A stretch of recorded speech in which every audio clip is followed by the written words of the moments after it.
Well, hello, I am Corvette Hop and welcome to the channel. If this is the first time visiting the channel, then please go ahead and subscribe. Today we're going to work on this 1969 Corvette. I'm going to show you how to do a rear wheel alignment. In fact, I'm going to show you the Corvette Hop method on how to do a rear wheel alignment. Now that didn't happen by accident. It took a lot of research, talking with the technicians, and trial and error. I'm going to show you step-by-step procedures on how to do that. With that, let's go ahead and get started and hey, keep those cars on the road. In this video I mentioned several times tracking down the road. What I mean with that is that the rear wheels are in line with the frame of the car tracking down the road. That is exactly what we're going to do today. Also, because I have side pipes on this car, I went ahead and removed the side pipe covers. As you'll see, this one is already removed. With that, let's go ahead and get started. Let's first adjust camber and cut a 2x4 the exact length of the rim. Now I put the 2x4 on the rim. I want it to touch the upper and lower portion of the rim because I want the true reading of the rim, not the deficiencies of the tire. Please note that the entire tread of the tire must be flat on the surface of a level floor. I take my level, I put my level on it, and what I'm looking for is a balance right here, level to be perfect. When I do that, then I know I have zero camber when the level is at center. Camber could be adjusted by loosening this nut right here and then turning the bolt head to the left or the right to increase or decrease camber. You will notice there is one on each side for each wheel.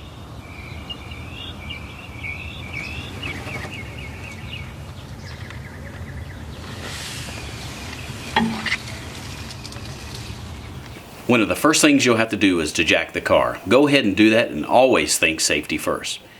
Once the car is jacked, go ahead and take the caliper off. And after I take the caliper off, I'm going to rotate the rotor around so that I have the flat surface of the rotor right here.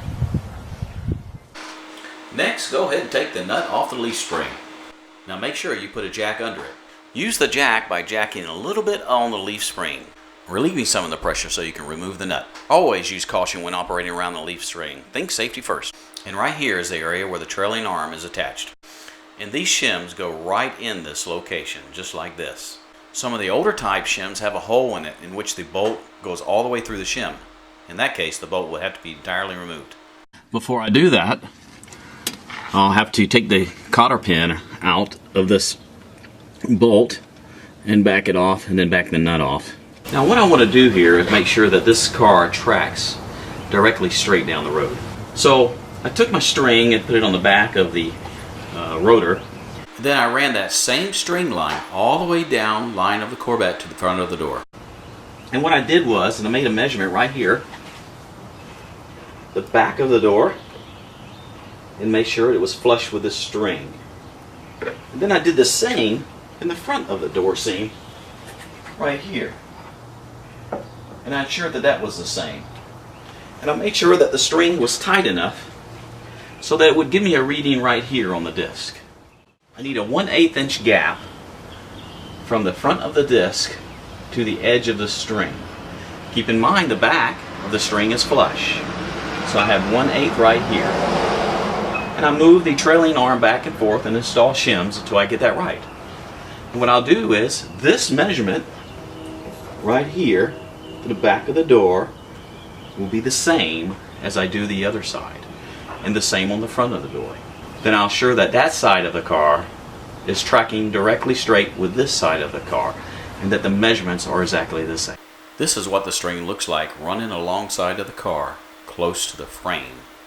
The black portion just above the exhaust and below the door is actually the frame, and this is where I take the measurement just behind the door portion, right at the door opening. All I'm doing is making sure that the measurement just touches flush with the string. I'm not putting any pressure on the string or anything. That way I get a true measurement.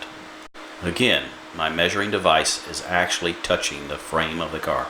Example, if the measurement is 2 inches from the frame to the string at this point, so should be the measurement at the front of the door. And now the string runs along the front portion of the car all the way to the front end of the door. And then it's just simply attached to a jack stand, which allows me to move it inward or outward. And as mentioned before, I'll simply move the jack stand so that the measurement for the front of the door and the back door are exactly the same. And right at the front end of the door is where I'll make my next measurement. Again, they need to be exactly the same. Simply adjust that by moving the jack. As mentioned before, if this is 2 inches, the one on the rear end of the door should also be 2 inches. The entire purpose of aligning the string along the frame of the car is to ensure that the rear wheel is aligned with the frame. I hope that the Corvette Hop rear end alignment method helps all you Corvette friends out there. Now this is a larger view or a wider view, so you can see the entire length of the string running alongside the car parallel to the frame.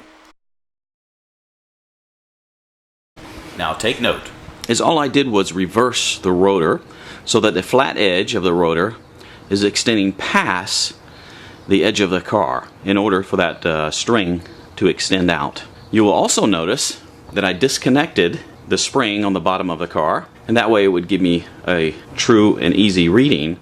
You notice how I have the jack just under the rotor. I put a piece of wood under there just to ensure that I don't scratch up the rotor in any way. I put a block under the rotor so that I can simulate the exact weight of the car actually being on the ground.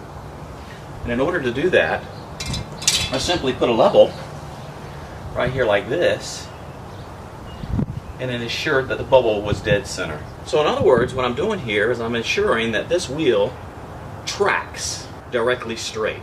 Once it tracks directly straight, then I just move the front of the trailing arm forward and back until I get this measurement right here, 1/8 of an inch difference. Again, I need to attain that 1/8 inch between the rotor and the string by adding and removing shims from the trailing arm on each side, the left side or the right side. This is actually the core of the alignment.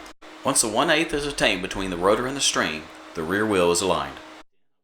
Now I can go ahead and put the lock washer and nut on the bolt. And I'm going to go ahead and torque that to 50 foot-pounds.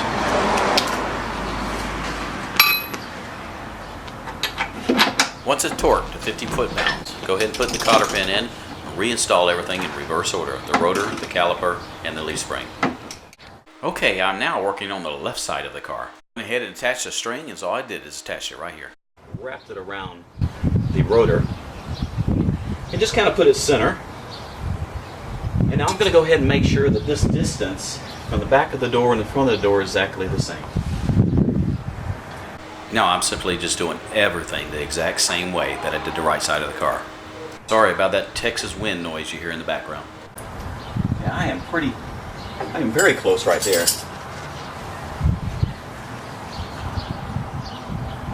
Here I need to measure in some more. As mentioned before when we worked on the right side of the car, once the string is aligned with the frame, then go ahead and measure 1/8 of an inch from the rotor to the string.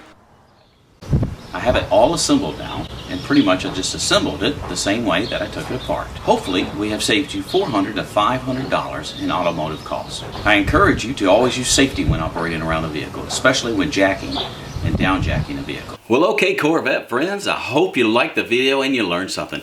If you did, go ahead and subscribe right here. With that, keep those cars on the road. Till next time.